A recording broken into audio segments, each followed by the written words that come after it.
Hai 10 anos, o Concello de Vilanova facíase en propiedade co Pazo de Vista Real, un espazo que no seu día foi un dos símbolos do poder dos narcotraficantes e que na actualidade é un centro social e cultural para a vila. 10 anos de traballos e melloras para beneficio da veciñanza vilanovesa. Poco a poco se fue preparando y ya a los pocos años, a los 3-4 años ya se empezó a utilizar como lo que fue para lo que se compró, ¿no? Para olvidarnos del tema de la droga y para dedicarlo a lo que es a la formación y al crecimiento económico y social de Vilanova de Arousa, ¿no? Cando adquiriron, o Concello atopou un pazo prácticamente abandonado. Hoxe son unhas instalacións preparadas con tecnoloxías de última xeración.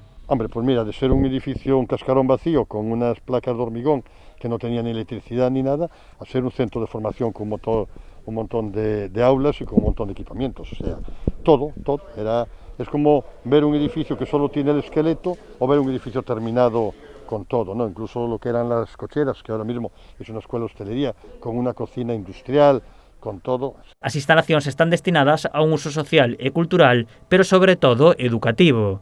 Durante estes 10 anos realizáronse diversos cursos de novas tecnoloxías e obradoiros de emprego.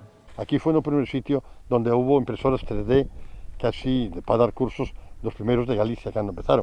Eu recordo anécdotas de xente da Xunta que viña que non sabía o que era unha impresora 3D cando empezaron os cursos.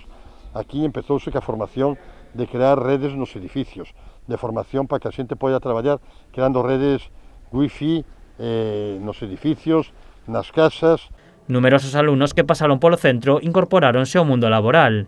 O alcalde cualifica as instalacións como sobresalientes. Esto se hizo con la colaboración de todos y con mucha ilusión, le daría un sobresaliente.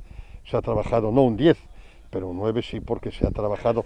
No contábamos en ningún momento en estos años haber convertido lo que es Vista Real en un referente en formación, tanto en nuevas tecnologías como en todo.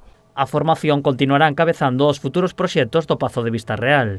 Dende o goberno local confían en seguir mellorando e potenciando obradoiros como o de hostalería Mar de Santiago.